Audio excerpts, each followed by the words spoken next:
Dis die Frans Joubert van Lewende Hoop, wat u praat op 9 Maart 2025. Die tema is, ons aartsvaders en die disippels is uitverkies in Yeshua. En dis die deel nommer 4 van die reeksie oor die nuwe verbond. Nou, ons gaan so 'n bietjie kyk wat sê Hebreërs 2. Kom ons bid saam. Weereens is dit ons absolute voorreg om tot u te nader, Abba Vader.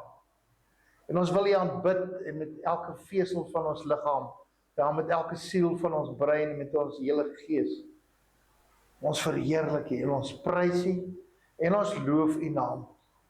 En ons kan net baie, baie dankie sê vir u groot genade wat oor ons heers, vir u goedheid en u guns. Dit wat ons omstraal. U bewaarende hand oor elkeen van ons, vir u voorsiening en vir u versorging. Dankie vir die dierbare Heilige Gees wat ons aanraak en ons vul met u heerlikheid. Dankie dat u ook weer eens van u verborgenhede aan ons oopmaak.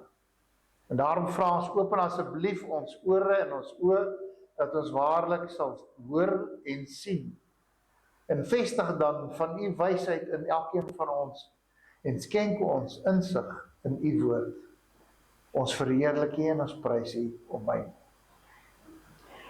Ons het die vorige 3 aanbiedings gesels oor die ou verbond en die nuwe verbond, en basies die eerste stuk, of die eerste hoofstuk van Hebreërs behandeling in die 2 aanbiedings.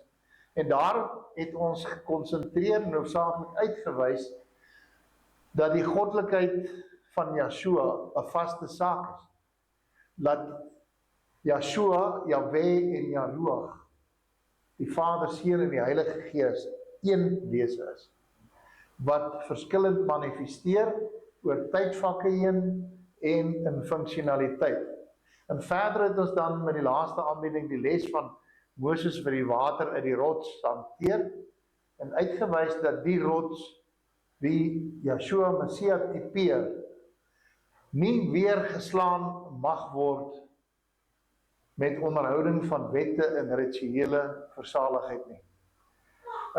Dat ons dan ook sy genade aangryp deur geloof en dit koester. Dis iets wat ons moet doen. Nou Hebreërs 2 vers 1 sê, daarom moet ons des te meer ag gee op wat ons gehoor het, dat ons nie miskien wegdrywe nie. En die woord daarom, as hy daar ingelei word, in die Griekse woordjie, sê vir jou, jy moet oplet op die volgende, gebaseer op die voorafgaande. Dat ons nie laat iets verbygaan, dat ons nie iets laat glip nie, dat ons nie wegdrywe nie. En die woord wegdrywe beteken iets wat verbyvloei, soos 'n riviertjie, né? En dit beteken ook om onverskillig te wees teenoor iets, en dat dit dan verbygaan en jy dit mis. Daarom dat ons nie alles wat die meester Yeshua gesê het en gedoen het, en homself as die nuwe verbond so aan ons gegee het, by ons laat verbygaan. En dit klink vir u snaaks, dat mense so iets kan dink of doen, maar dit gebeur met baie. Die ding is dat elkeen van ons moet uitreik om nie die vernuwe verbond net oor te sien. Ons moet dit aangryp. En dit is my mening dat ver meer as die helfte van wedergebore gelowiges nie in die nuwe verbond lewe nie. Mense, dis 'n stelling wat vir myself eintlik skokkend is, maar glo my, dat die meeste van ons, en ek glo jy gaan met my saamstem, steeds in 'n prestasie gebaseerde verhouding met Yeshua probeer leef. Die Engels sê, a performance-based relationship. In plaas van om sy genade te verstaan en dit te aanvaar. Ons wil iets doen en ons dink ons verdien dan daarmee saligheid, terwyl geloof onbehaag, sê die skrif. Dit wat hy met sy bloed vir ons gekoop het en moontlik gemaak het. Nou Hebreërs 2 vers 2 sê, Want as die woord deur die engele of boodskappers gespreek onwankelbaar was en elke oortreding en ongehoorsaamheid regverdige vergelding ontvang het, hoe sal ons ontvlug as ons so 'n groot saligheid verontagsaam wat, nadat dit eers deur die meester verkondig is, aan ons bevestig is deur die wat dit gehoor het. Met die ou verbond, wat deur profete en ander as boodskappers tot ons gebring is, en waar jy dan oortree het, was daar ernstige gevolge. Jy kan gaan lees daar in die Ou Testament, as jy sekere goed doen, word jy sommer buite die stadspoort met klippe doodgegooi. Dit was baie rof, né? Wanneer daardie wette gebreek was daar oordeel en straf. Gaan lees net Deuteronomium 28, vanaf vers 22 tot 27. Nou staan daar in hierdie teks, hoe sal ons ontvlug dit wat deur Messia verkondig is, wat 'n baie groter saak is. Ons behoort net so of dalk baie meer nog aan die nuwe verbond onderdanig te wees. Nou, omdat ons in die genade tydvak lewe, dink baie, ag, dit maak nie eintlik saak. En ja, sy genade is genoeg.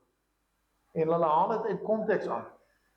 Ons behoort dit wat vir ons verwerf is, op te neem, ons eie te maak. Hoe kan ons dink, ons gaan die gevolge ontsnap, as ons hierdie nuwe verbond nie ook opneem nie? Dat ons hierdie Godgegewe autoriteit en gesag wat hy aan ons oorgedra het, net ignoreer.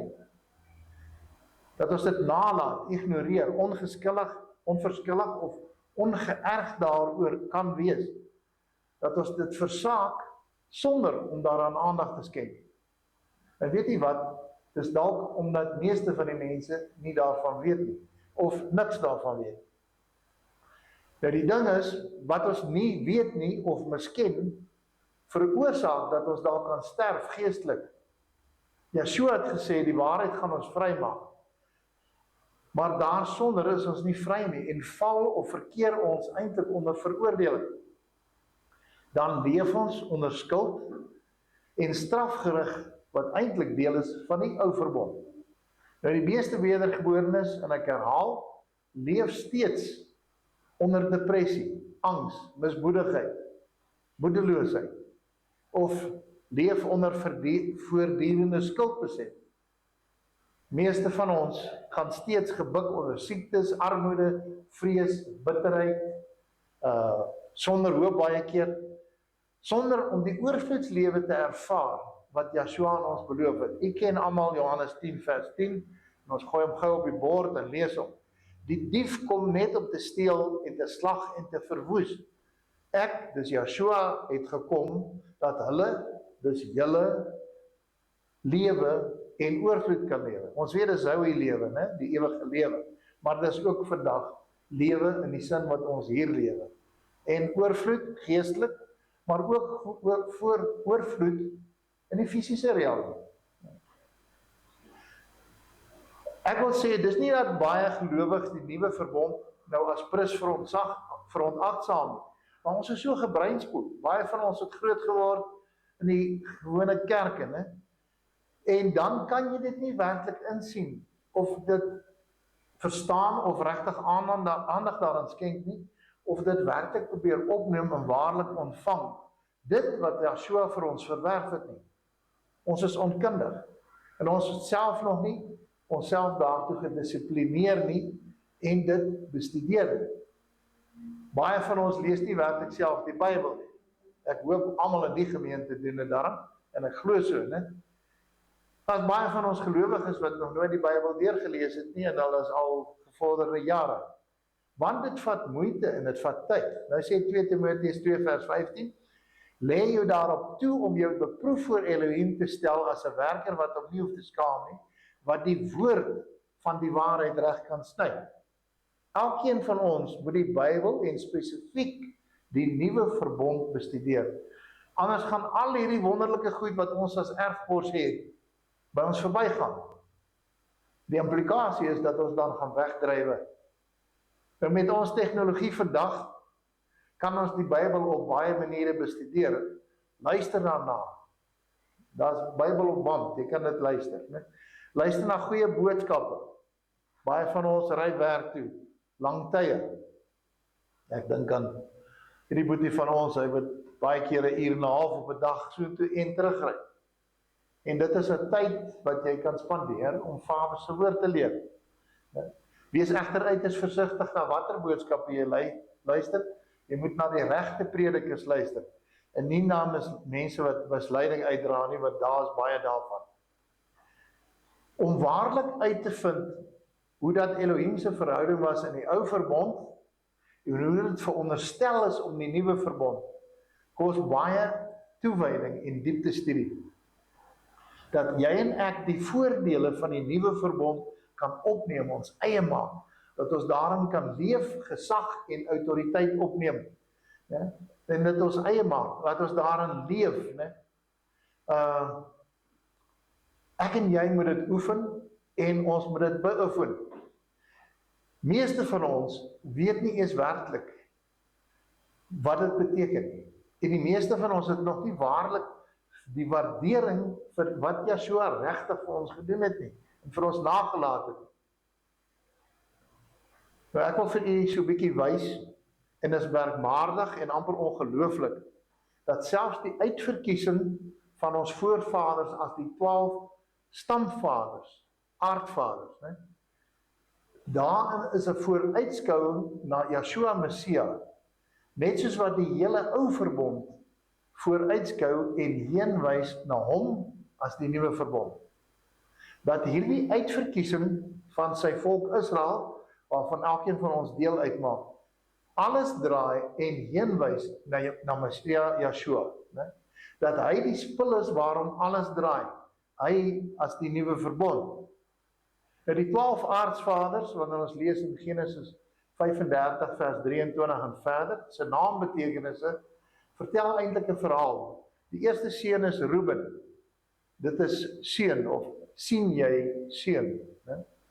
Tweede een is Simeon, dit beteken om te hoor. Die derde seun wat gebore is, Levi, hy kan vertaal word as aangeheg, vasgroei, geheg raak, of verknog raak, verkleef raak. Vierde seun was Juda, dis viering, lofuiting, lofprysing of prysing. Een Engelse vertaling sê celebrate. En dit was Lea se 4 seuns, as jy daar gaan lees. En toe die slavin Bilha, sy eerste seun, dis seun nommer 5, dis Dan, dit beteken regter of regspraak. En die tweede seun van Bilha, seun nommer 6, was Naphtali, dis my worsteling. En daarna is dit Silpa, die slavin van Lea, wat seun nommer 7, of die 7de aardsvader, Gad gebaar het. Dit is inval of aanval, maar oorkom, om iets te oorkom. En toe die 8ste ene is Aser, dis gelukkig. Engelse sê, to be happy.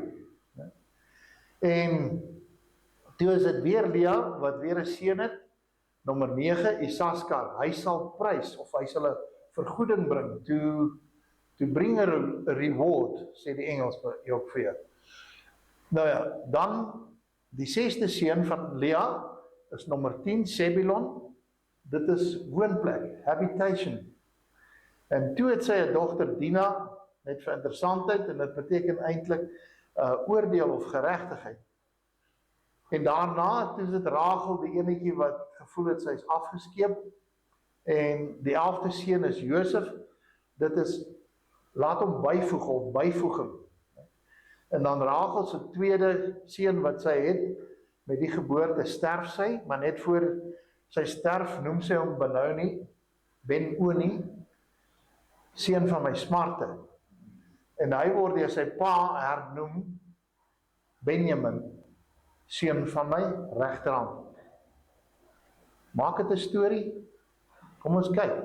Kan 'n mens dalk moontlik hierdie betekenisse as 'n soort profesie aan mekaar koppel? 'n Seun wat hoor aan wie ons verknog sal raak en hom lofprys, sal regspreek na sy worsteling wat hy sal oorkom. Hy is ons geluk.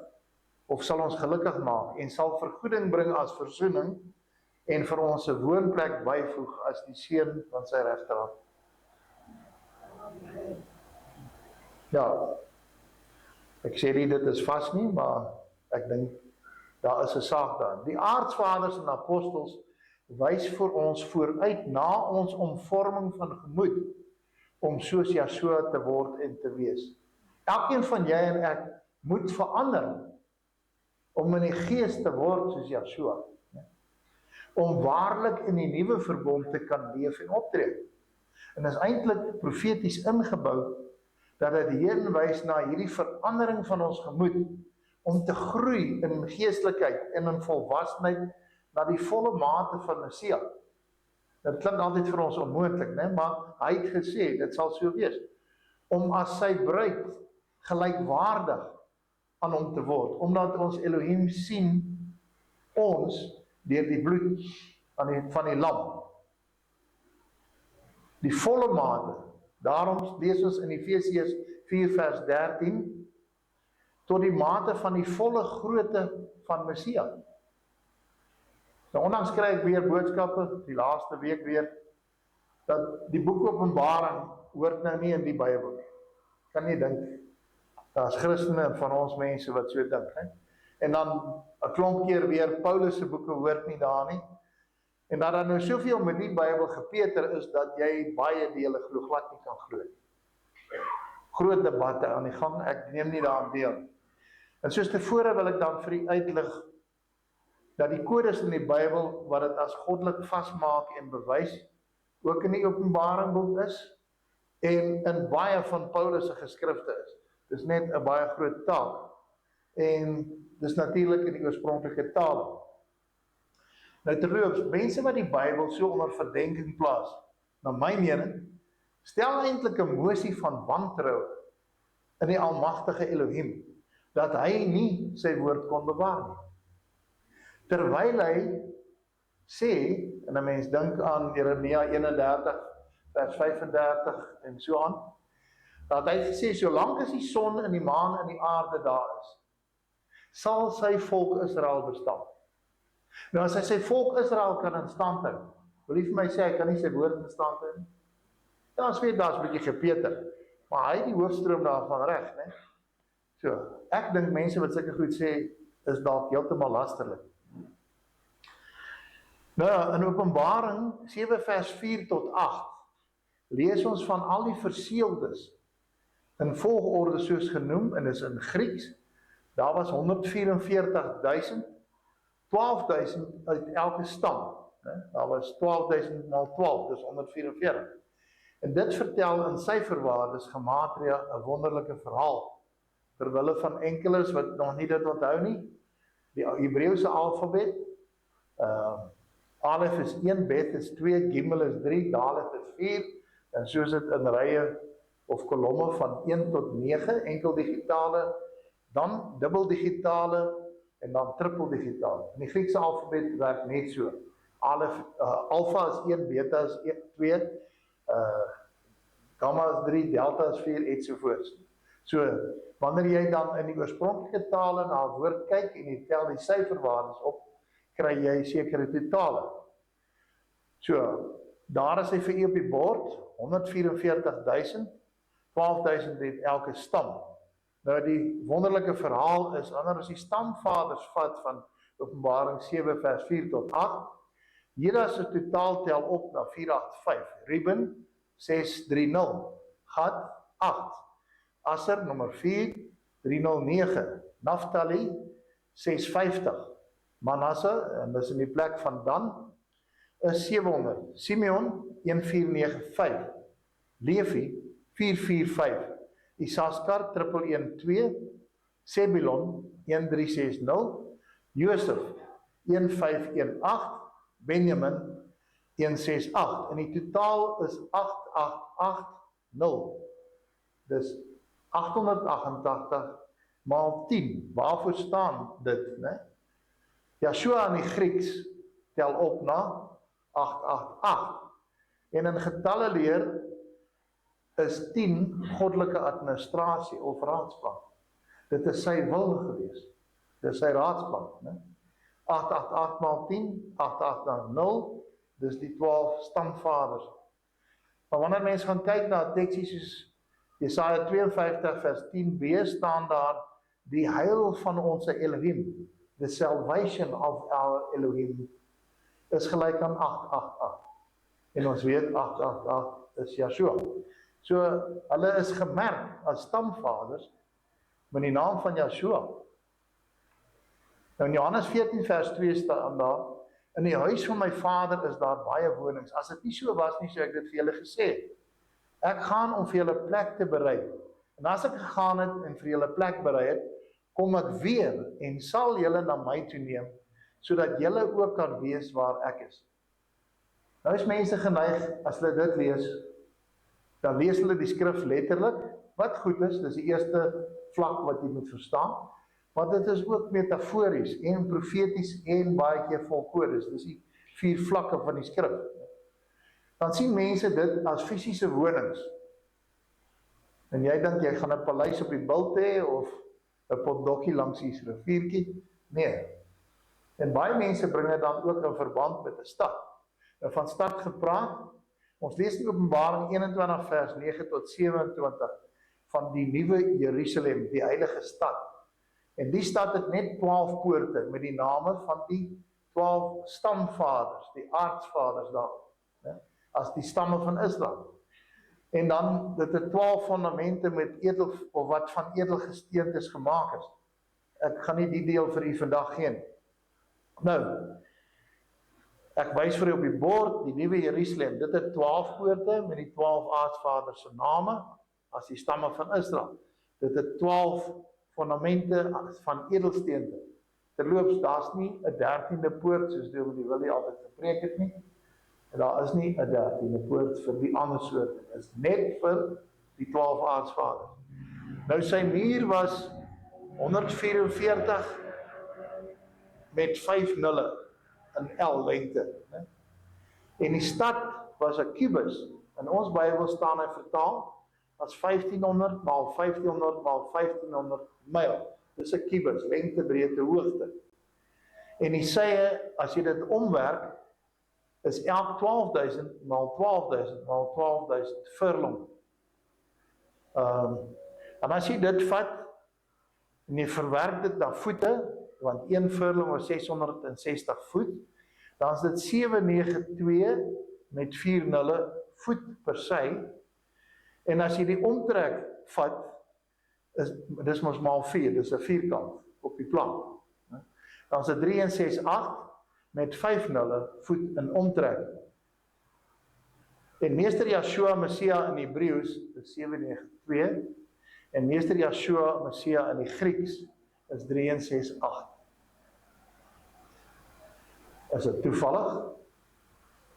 Is dit presies uitgewerk? Erken u hierdie getalle in die stad van Nuwe Jerusalem? Erken u daai afmetings?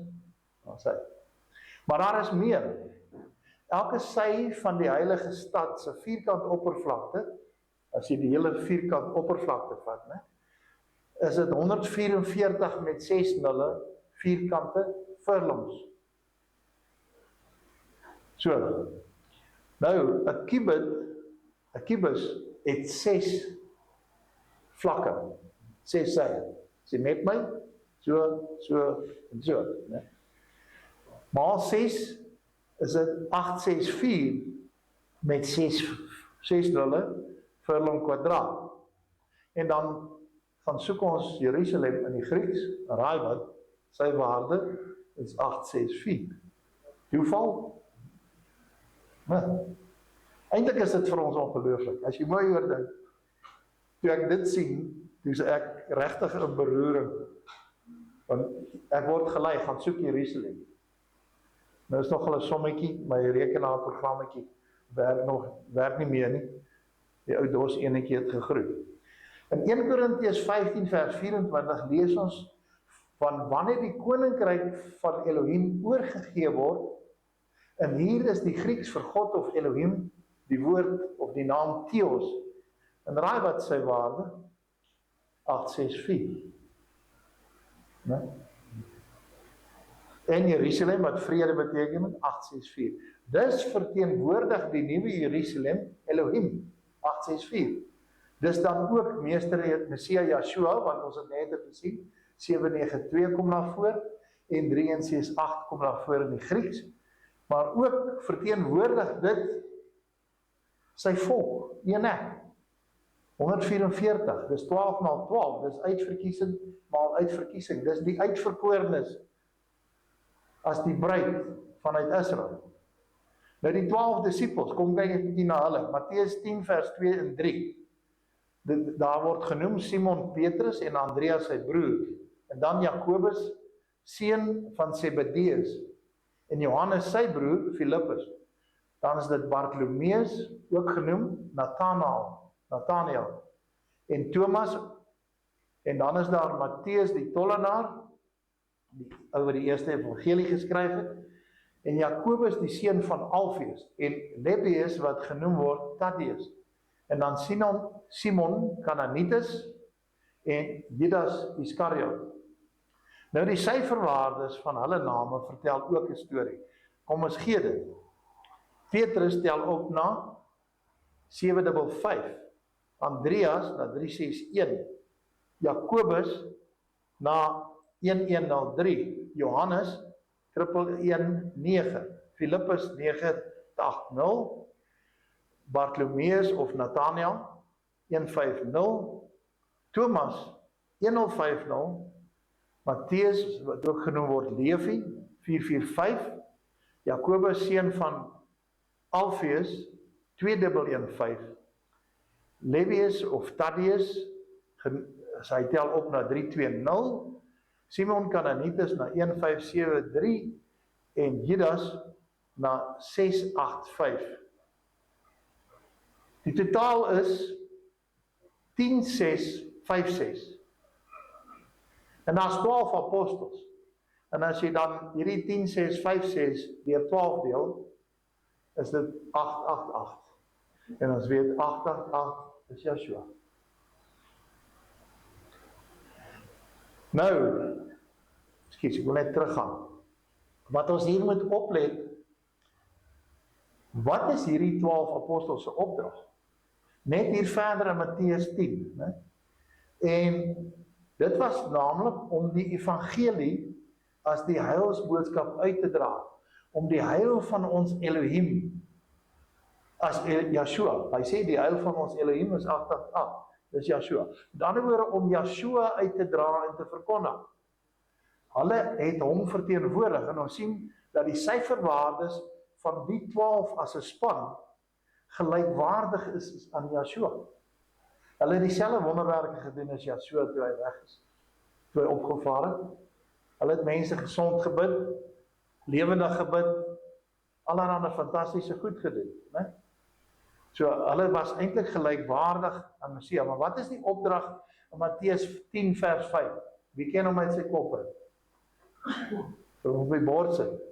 Yeshua het hierdie 12 uitgestuur en hulle bevel gegee en gesê, moenie gaan op pad na die heidene nie, en moenie ingaan in die stad van die Samaritane nie, maar gaan liewer na die verlore skape van die huis van Israel. En dan hou baie van ons net hierop lees.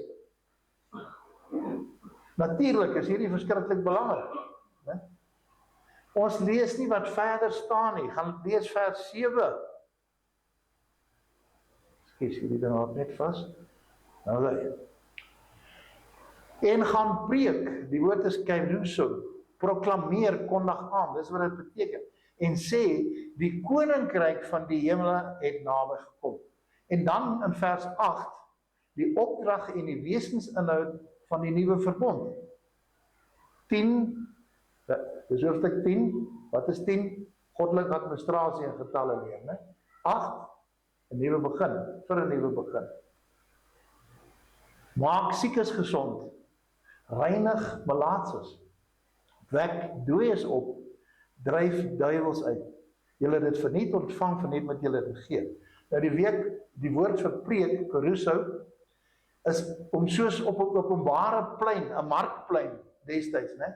Of soos iets in 'n groot winkelsentrum, of selfs op 'n straathoek, baie hard aan te kondig, luidkeels te proklameer. Jy sê dit, daar's nie teenspraak nie, dit is so, en hier is die woord om dit te bevestig. Tydig en ontydig. Nou, hoeveel van ons staan al so in die nuwe verbond, om daardie waagmoed te hê? Herinner my, ons praat gister daarvan. Maar was 'n ou oomie, toe ons jonk was in die stad, daar rondgeloop het. Nou as jy so in die stad loop, destyds was dit mooi blank en skoon wit, daar was baie selde iets van 'n ander kleur. Nou soos die mense so loop, al wat jy hoor is die karre, en dis maar redelik stil. En dan is daar 'n oomie uit so regop gesiggie gehad met grys hare, die Bybel so in sy hand, partykeer in die winter het hy so 'n jas aangehad.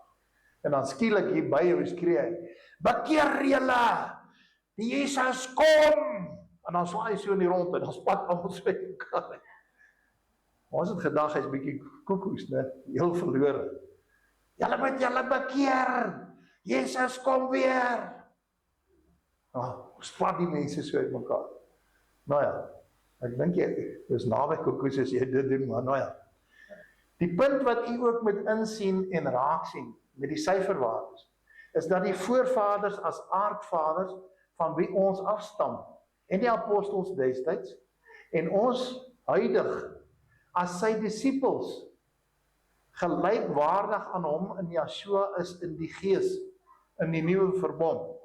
En dis is ons ook volle erfgename van wat hy vir ons aan die vloekpaal verwerf het. Hy sê in die skrif, ons het alles geërf van hom. Nie net 'n deeltjie nie. Wat beteken daai alles? Erfgename van die heil van Elohim, ons het Yeshua geërf, want dit is gelyk aan 8:8.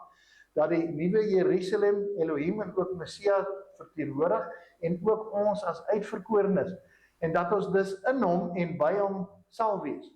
Dis die syfers 8, 6, 4, 7, 9, 2, 888, 144 as 12 maal 12. En dis eintlik 'n wonderlike, fantastiese saak as jy dit kan raak sien. En kan ons sê 'n bonus, dat hy as Jaroeg, die Heilige Gees, in ons kom woon. Tekste daarvoor is 1 Korintiërs 3 vers 16 en 17, 1 Korintiërs 6 vers 19 en 2 Korintiërs 6 vers 16. Gaan lees daar. Jy is 'n tempel van die Heilige Gees en hy woon in jou. In ander woorde, hy het homself geskenk aan ons om in ons te kom woon. Laat ons hom toe dat hy iets deur ons doen. Meeste van ons weet nie, hy kan iets deur ons doen nie. Nou tog word ons dan nog, ten spyte van hierdie wonderlike, fantastiese saak, soms oorval deur ons omstandighede, wat nie lekker is nie, of nie na wense is nie. Nou daar's 'n waarheid wat ons moet leer, om nie regtig aandag te skenk aan ons omstandighede, want dit kan ons toekoms drasties beïnvloed. Omstandighede om jou is nie die heenwys na jou bestemming nie, maar dis grootliks die weerkaatsing en gevolge van wat jy en ek dink, van ons gedagtes, van wat jy glo en van jou keuses wat jy gemaak het. Sou jy en ek angstig raak oor die omstandighede wat dalk nie positief is nie, sal die duiwel twyfel in jou gemoed kom saai en dit vernietig geloof. Hy saai twyfel en in 'n oomblik as twyfel intree, dan wyk geloof. Dan gaan negatiewe gedagtes jou wys maak dat jy eintlik vasgevang is. Ek is nou in hierdie hok of kokon, ek kan nie hier uit nie. En dat die hindernisse voor my is te groot, dis berge, ek kan nie daaroor nie. En dat sukses nie jou deel is nie. Dis gewoonlik die gevolge van so 'n denkpatroon. En moenie nie na die wêreld om jou kyk en luister nie. Luister eerder na Elohim se stem binne in jou. En daarvoor het jy nodig dat jy 'n paar tekste moet memoriseer. En een geliefde een is soos die volgende teks, Jeremia 29 vers 11. Want ek weet watter gedagtes ek aangaande julle koester, spreek Jahwe. Gedagtes van vrede en nie van onheil nie. om julle 'n hoopvolle toekoms te gee. Memoriseer dit, my boet en sis. En as daai negativiteit jou slaan, sê daai teks vir jouself op en sê wyk Satan. En weet dat hierdie moontlike negatiewe omstandighede, dis slegs 'n hoofstuk in jou lewe, dis slegs 'n tydelike ding. En dit gaan nie bepaal wie of wat jy is nie, of wat jy in staat is om te doen, wat jy in staat is om te verrig, of uiteindelik te bereik nie. Wat waar is dat jou toekoms grootliks berus op jou verbeeldingskrag, né? Dit wat jy glo en dit waarop jy fokus. Daarom, moenie fokus op die negatief nie. Ja, ons moet realisties wees, ons moet weet wat rondom ons aangaan, né? Moenie fokus op die gebrek of die tekorte nie, maar fokus in jou gedagtes op die oorvloed. En hou vas aan die tweede deel van Johannes 10 vers 10, dat Meester Yeshua het gekom, dat jy en ek oorvloedslewe kan hê. En proklameer oorwinning in Yeshua se naam. Proklameer dit. Mense, daar kom 'n verandering. Gewoonlik nie in jou en my tyd nie, maar volgens sy tyd. Nou ons ken almal Spreuke 18 vers 20 vers en 21, dat ons versadig word van die opbrengs van ons lippe, en dat dood en lewe in die mag van die tong is. Ne? Daar staan ook verder in Spreuke, dat dit wat ons dink, grootliks bepaal wat vir ons voorlê, en hoe ons toekoms gaan wees. So jy en ek moet die positiewe dink, en daarom moet jy die woord van Vader se beloftes vir jouself gaan opsoek. Dit wat beloftes wat hy vir jou gegee het, daaraan vasklou en dit proklameer en gereeld sê. Nou iemand het op 'n keer gesê dat ons toekoms moet sien soos 'n stuk klei wat ons bewerk. Wie het al potterbakkersklasse gedoen? Nogal interessant. Ek onthou die eerste keer dat ons 'n vaas moes draai, jy begin met so 'n bondel klei, en net hy amper reg is, dan breek hy, en dan eindig jy met 'n eiertjie. Ja, en dan begin jy van voor af. Hy sê, jy moet dink, dis soos 'n stuk klei wat jy bewerk, né? En jy moet gefokus deurdruk om daai eindproduk te kan kry. Jy moet dit in geloof sien. Jy moet daardie pragtige kleipot of vaas of kunswerk in jou gedagtes sien. En dan baie belangrik, sê die man toe, jy kan nie net na die stuk klei staar nie, né? En hoop iets gaan met die klei gebeur nie. Elke groot sukses het begin met 'n droom of 'n visie, waar daar volgehou is in geloof om daardie doelwit na te jaag en ook daaraan en daarvoor te werk. Sulke mense het nie gewag dat omstandighede nou verander nie, of dat die omstandighede nou perfek is nie, maar het self iets aan hierdie omstandighede begin doen, om dit te verander. En baie kere met gebed. En ek glo gebed is waarskynlik die kragtigste doen-aksie wat jy mee begin. Sulkes glo in dit wat nog nie sigbaar is nie, en roep dit in geloof. As jy dit bietjie gaan bestudeer in die skrif, daar staan, jy kan goed roep in geloof, mits dit in Vader se wil is. So geloof is eintlik ons grootste wapen en bate, of dan kan jy sê ons beste instrument. Nou geloof is nie net om die onsigbare te visualiseer nie, maar om te leef daarin asof daar reeds sukses is. Mense, julle moet hier goed mooi hoor wat ek sê, né? En ek preek ook vir myself. Die beperkings in ons gedagtes wat ons terughou, ook wat die nuwe verbond betref, as die opdragte en die gawes waarin ons behoort te opereer. Want jy sê in jou gedagtes, dis nie vir my nie, ek kan dit nie doen nie. Ons kan nie net na die stuk klei staar nie. Tree op in geloof. Laat ons eerder praat, loop en optree en werk, asof jy reeds sukses behaal het, want ons is koningskinders. Ek wil dit weer herhaal, ons is koningskinders, en ons staan in die autoriteit en krag van Jaroeg, die Heilige Gees. Ons het elkeen die gawe van die Heilige Gees ontvang.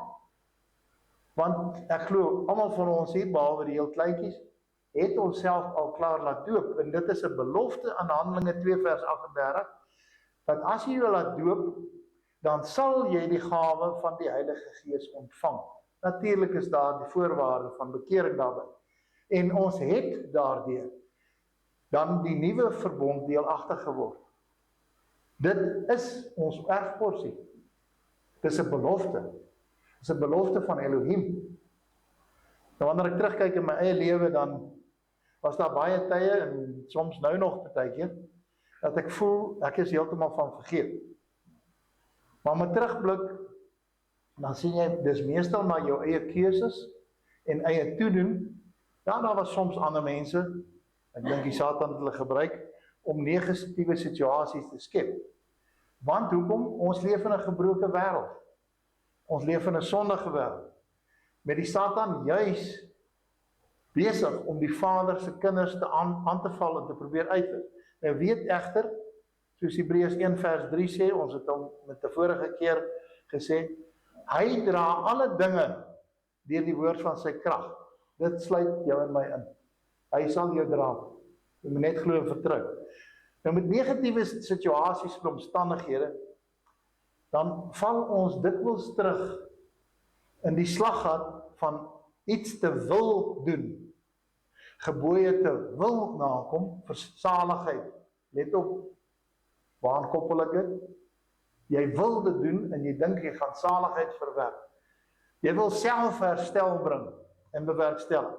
Asof Yeshua Messia nie 'n volbragte werk aan die vloekpaal gebring het. Dink jy ek en jy gaan dit nou regmaak? Wat verkeerd is? Nee. Weet jy wat? Dan staan jy met 2 voete in 2 verbonde. En jy kan nie. Jy mis die heerlikheid van die nuwe verbond. In 2 Korintiërs 3 noem Paulus dat ons nie eens die nuwe verbond kan vergelyk met die ou nie. Dis baie, baie beter en met baie groter heerlikheid. En die apostels Petrus skryf in 1 Petrus 1 vers 10, aangaande hierdie saligheid het die profete wat geprofeteer het oor die genade wat vir julle bestem is, ondersoek en nagevors. Let op wat hy sê, oor die genade wat vir julle bestem is. Dis nie wat jy en ek kan verdien nie, dis genade. Die profete het hierdie groter heerlikheid en saligheid vooruitgesien. En hulle het daarna verlang. En hulle het geweet dat daar iets beters aan die kom sou wees, wat hulle nie gehad het nie, of wat hulle gehad het. In elk geval, hier gaan iets kom wat dit ver oortref. Vers 11 en 12 noem daar, dat selfs die engele begeerig was om dit te kan sien. Dit is eintlik ongelooflik. Die engele het ook begeer, net om dit te kan sien. Ja, en dan dink jy mens terug in die ou Testament, in die ou verbond, en jy dink aan die fantastiese verhouding, byvoorbeeld wat Moses met Elohim gehad het. En ek glo elkeen van ons, ek veral, ek wens ek kon so 'n verhouding hê met die Vader soos wat Moses gehad het. En baie mense wat reeds in die nuwe verbond staan, sou ook wat begeer om soos 'n Moses saam met Elohim te wandel. Nou weet jy wat sê die skrif? En hierdie teks en nog baie ander. Wat jy en ek onder die nuwe verbond het, is baie groter as wat Moses hulle gehad het. Baie groter as dit. En ons weet, Moses, ons het dit vorige kere gesê, sy gesig het geblink, soos wat hy die heerlikheid van Vader weerkaats het, né? Maar toe Yeshua kom, behalwe een keer in die privaatheid, het ons nie sy heerlikheid kon sien nie. Sy fisiese liggaam het sy heerlikheid vir ons bedek, né? Net die een keer privaat, nie in die publiek nie, daar op die berg van verheerliking, toe het hy skielik ook geskyn. Jy onthou die saak. So wat Yeshua op aarde gehad het, was baie, baie meer as wat Moses gehad het. Ek dink almal stem dit saam, né? En by herhaling, jy en ek, ons in die nuwe verbond, het ook baie, baie meer as wat al die groot godsmanne van die Ou Testament verbond gehad. Ons, jy en ek, het meer as Moses.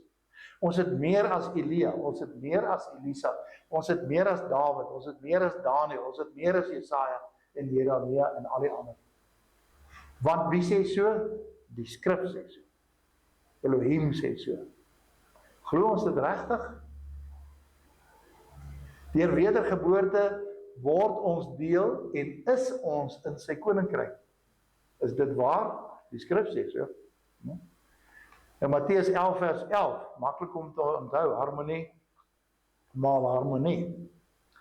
Voorwaar ek, dis Joshua in die woord, sê vir julle, onder die wat uit vroue gebore is, het daar nie een opgestaan wat groter is as Johannes die Doper nie. En dat hierdie teks wat my so roer. Maar die kleinste in die koninkryk van die hemele is groter as hy. Dalk is daar van u hier, en wat na u na gaan luister, wat dink dat jy die kleinste en geringste in Joshua se koninkryk is. Dis baie keer wat ek dink. Ja. En hier stel Joshua dit self, dat ons as die kleinste meer genade en heerlikheid het as Johannes die Doper. En natuurlik al die ander groot name soos genoem. Ek wil weer vra, glo ek dit regtig? Glo jy dit regtig, my boet en sis? Die probleem is, dat ons dit nie regtig weet nie. Ons weet nie wat ons het nie. Meeste gelowiges probeer steeds onder die ou verbond se wette te lewe. Maar dis nie versoenbaar met die nuwe verbond nie. Ja, natuurlik, die wet is nie afgeskaf nie, maar jy moet dit uit liefde probeer onderhou. Maar as jy dink dit gaan jou saligheid of jou autoriteit versterk, vergeet daarvan. Gaan nie werk nie. Hebreërs 2 vers 4 sê, terwyl Elohim ook nog saam getuig het deur tekens en wonders en allerhande kragtige dade en bedelinge. Daai woordjie is merismos, van die Heilige Gees volgens sy wil. Merismos is gawes, die Engels sê gifts. Dit word deur Elohim bevestig wat saamgetuig deur tekens en wonders en allerhande kragtige dade, ook die gawes. Dit was nie net iets van waarvan jy vertel nie. Dit was gedemonstreer ook, gedoen, eerstens deur die apostels destyds, en daarna sporadies, deur baie gelowiges, deur baie eeue heen. En dit is die profesie van Markus 16 vers 17, 18 tot 20. En vir die wat geglo het, sal hierdie tekens volg. In my naam sal hulle duiwels uitdryf, met nuwe tale sal hulle spreek. Dit is glossa en fonetale. Vers 18, slange sal hulle opneem en as hulle iets dodeliks drink, sal dit hulle geen kwaad doen. Op siekes sal die hande lê en hulle sal gesond word. Vers 20. Toe die disippels, maar hulle het uitgegaan en oral gepreek, gekairoesel, geproklameer. En die meester het saamgewerk deur die woord te bevestig deur die tekens wat daarop gevolg het. En daar staan in daai teksie op my, laat dit so wees. Waar die ware evangelie verkondig word, sal daar ook wonderbare resultate wees. Dan sal die gawes van 1 Korintiërs 12 teenwoordig wees. By gebrek daarvan, is dit die rede hoekom ons so min verrig in ons huidige wêreld en tussen ons volksgenote. Hoor jy wat ek sê? Dit was nie net beskore vir die apostels nie. Daar is baie getuienis dat nie net apostels mense uit die dood sien opstaan het nie, maar ook nog baie gelowiges daarna deur baie eeue heen. Nou ons het dit nog nie ervaar nie, maar as jy bietjie gaan navors, byvoorbeeld die groot geestelike man Smith Wigglesworth, weet jy, daar's opgeteken met getuies, vaste bewyse, dat 10 mense is uit die dood uit opgewek met sy gebede. Ek het gedag is net sy vrou. Ook navorsing doen 10 mense is lewendig gebid wat regtig dood was. Né? Daar's baie getuienisse en bewyse daarvoor. Nou wil ek 'n stelling maak. As Joshua sy woorde moes bevestig met tekens en wonders, en die apostels ook net so, is dit nie eintlik 'n bietjie arrogant van die huidige godsdienstige bestel, dat mense net moet glo wat jy sê en preek nie. Dat dit net 'n gepratere is, of 'n gebrekere is. Net oor die woorde wat ons kwytraak, sonder enige tekens en wonders. Ernstige vraag. Ek en jy het nodig om die krag van Elohim te demonstreer deur die werking van die Heilige Gees in en deur ons. Moet ek dit herhaal? Ons het nodig om sy krag te demonstreer deur die werking van die Heilige Gees in en deur ons. En dit in geloof te begin doen en te begin beoefen. En ek weet in die begin is dit trekkie vir trekkie. En dit sal dalk weer begin weer van voor af in oefen. Maar maak 'n begin in geloof en begin die opdrag van Markus 16 vers 17 tot 20 doen. En ek herhaal, as jy 'n bietjie navorsing doen, daar's verskeie bedienings. Ons het dit beleef die afgelope 4-5 jaar, né? En vandag in die westerse wêreld en hier in Suid-Afrika, waar daar gereeld wonders gebeur, genesings. As getuienis dat selfs fisiese dooies lewende geword het die afgelope paar jaar na gebed. As honderde getuienisse en vaste bewyse. Nou Hebreërs 2 vers 4 stel dit, dat Elohim getuig daarvan. Hy het nie verander nie. Dis ook net so vandag van toepassing vir jou en my. Ons moet dit net glo. Nou, ons kan van baie mense getuig, maar as wonderlike getuienisse, dis op skrif, ons kan dit van ander mense weergee, maar ek dink dit wat hy self beleef en ervaar, is eerstehands dalk meer geloofwaardig. Maar ek gaan dalk net een getuienis gee. Ja, net die eerste een. En dit was 'n werking van kragte, soos 1 Korintiërs 12 vers 10 dit stel, wat ons self ervaar het. Dis getuienis as familie wat dit kan bevestig. Jare gelede preek ek juis oor 1 Korintiërs 12 se gawes. En toe kom ek skielik voor 'n praktiese toets. Vader, laat partykeer sulke mooi dinge toe in jou lewe, né? En dit was winter Junie 2004. En ek was so pas hinkepink op die been met krikke na 'n heupvervanging. En vroulie vir die kinders by die skool gaan haal. En ek is alleen daar by die huis. En skielik ruik ek gras wat brand. En so met een krik is ek uit na buite toe. En ek sien hoe die berg hier agter die huis brand en sterk wind wat dit aanblaas. Die vlamme galop so, né? Nou, ons het so 6 meter wye. Dis so meer as die helfte van die saaltjie se wyte voorbrand gemaak. Daar by die grensdag. En ek was heel tevrede, dit sou nou genoeg wees om die vuur te keer. Nou diegene van u wat veldbrande en sterk wind ken, kan raai wat toe gebeur. Die wind blaas daai vlammetjies so boor hierdie kaal stuk voorbrand. En hier kom dit aangegalop, die vlam. En die vlamme is heuphoogte. Al was die grasies maar so kort, so minder as 'n voet, né, of 300 mm. En net daar besef ek, want ek is hier met krikke, ek is in gevaar om te verbrand. Ek gaan nie met hierdie krik en hinkepink bytyds kan wegkom en die vlamme ontvlug nie. Ons ken van veldbrande, en ons het groot geword met suikerrietlande brand, waar die vlamme 5-6 meter hoog is. Ons weet van vuur en ons weet van hoe brand mense dood. En toe besef ek skielik, ek sal nou moet doen dit waaroor ek gepraat en gepreek het. En ek skree vir die wind in die naam van Messia Yeshua, dat dit moet gaan lê. En hier kom dit steeds, en ek skree weer. Nou skree ek bietjie harder, ne? En ek begin al so bietjie retireer, en ek is op 'n kruk, né? En ek beveel dit om te draai, en dat dit moet gaan lê. En ek voel die hitte, hier is dit nou na, en dit kom.